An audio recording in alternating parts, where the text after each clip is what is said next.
नमस्कार दोस्तों, डिजिटल हरियाणा पर आपका स्वागत है। मेरा नाम मोहित गोयत है। इस वक्त की बड़ी खबर आपको बता दें, रोहतक लोकसभा से सांसद दीपेंद्र सिंह हुड्डा जो है वो अपनी पारंपरिक वेशभूषा को छोड़कर एक टी शर्ट में नजर आए। आज रोहतक में एक जो है रोष मार्च वो निकाल रहे थे शिक्षा मंत्री के धर्मेंद्र प्रधान का इस्तीफा होने के बाद। और उस रोष मार्च में वो है जो जैनजी के साथ मिलते जुलते नजर आए, जैनजी बनते नजर आए। और कई राजनीतिक पंडितों का तो ये भी मानना है कि ये आने वाला समय बताएगा कि जैनजी के साथ दीपेंद्र सिंह हुड्डा कितना घुल मिल पाते हैं।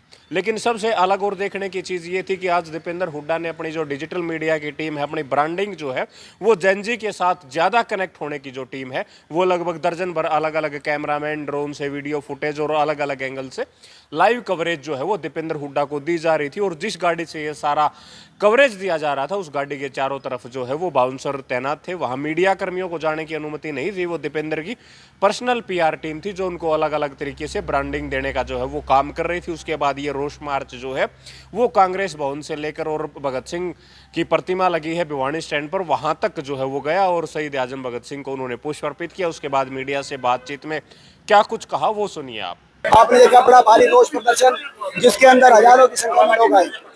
ये लोगों की भावना है। आज हजारों की संख्या में स्टूडेंट्स पहली बार निकल के आए। ये स्टूडेंट्स की ये भावना है। हमारी मांग है कि सरकार माफी मांगे, सारे देश के युवाओं से प्रधानमंत्री की माफी मांगे। और जो दिल्ली पुलिस में जिन्होंने छात्रों को, युवाओं को प्रताड़ित किया, उनके खिलाफ कार्रवाई हो। और साथ में देश की शिक्षा परीक्षा व्यवस्था में संपूर्ण बदलाव के लिए चर्चा हो और सरकार उस चर्चा का सम्मान करे। जिस तरह से आज इनके मंत्री कहते थे कि सरकार में इस्तीफा नहीं होते, परसों कह रहे थे इस्तीफा नहीं होते, कितना बैकफुट पे है ये सरकार? आप खुद ही सोचो। परसों इनके मंत्री यहाँ कह रहे थे, केंद्र के मंत्री राजनाथ सिंह जी ने कहा हफ्ते 10 दिन पहले, और इनके जो पूर्व मंत्री हैं उन्होंने यहाँ परसों कहा कि इस्तीफा नहीं होगा, कुछ किसी भी हालत में नहीं होगा। ये घमंड टूटा है। ये इनका घमंड था। वो मंत्री नहीं बोल रहे थे, मंत्रियों के भीतर बैठा घमंड बोल रहा था, अहंकार बोल रहा था। आज देश के लोगों ने उस अहंकार की हवा निकाली है। और मैं एक और बात कहना चाह रहा हूँ, बड़े निंदनीय शब्दों का प्रयोग किया गया है पूर्व हमारे प्रदेश अध्यक्ष बीजेपी के। उन्होंने छात्रों और जैनजी के लिए, देश के युवाओं के लिए बहुत ही अपशब्दों का प्रयोग करके नारे लगवाए और पूरी बीजेपी ने लगाए। केवल उनकी बात नहीं है, उन नारों में पूरी बीजेपी शामिल है। क्या देश के युवाओं को इस तरह के नारे लगा के क्या आप किस तरह का संदेश देना चाहते हैं? हम उनकी निंदा करते हैं। इस तरह की बात नहीं होनी चाहिए।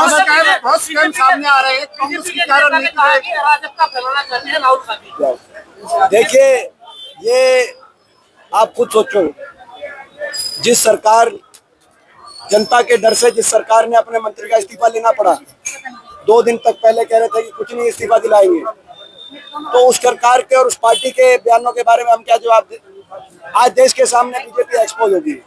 आज कांग्रेस को राहुल गांधी का समर्थन मिला, तब क्या करती? देखिए, इसमें देश के युवा और छात्र के साथ हम सब हैं और कोई इस पे कोई राजनीतिक इस पे और ज्यादा विश्लेषण या टिप्पणी कोई आवश्यकता नहीं। हम देश के युवाओं के साथ हैं और सभी सारा विपक्ष साथ है। इस आंदोलन के बाद क्या लगता है कि सरकार, जनता का मूड बदल गया है? आप खुद बताओ। आप ये सवाल पूछ रहे हो, अगर आप ये सवाल पूछ रहे हो तो उसमें आपको उत्तर खुद ही मिल रहा है। जैसा मोदी सरकार, हाँ, विशेष तौर से आप ये सवाल पूछ रहे हो तो ये मैं समझ रहा हूँ कि जनता का मूड तो बदल गया। मोदी सरकार की तीसरी टर्म है, कभी पहले इस्तीफा नहीं हुआ इस तरह से। बीजेपी के प्रोटेस्ट के बाद ये हुआ, कांग्रेस पार्टी प्रदर्शन करती है, क्या कहेंगे? वो तो बोल दिया सारा। देखो, इसमें ये जनता की जीत है, ये युवाओं की जीत है, जैनजी की जीत है, सारे विपक्ष की जीत है और देश के हर नागरिक की जीत है। क्योंकि ये लोकतंत्र को बचाने के लिए लड़ाई थी। इतना घमंड आ गया था इनमें, इतना घमंड आ गया था इनमें कि उस घमंड को चकनाचूर करने की आवश्यकता है लोकतंत्र को बचाने के लिए।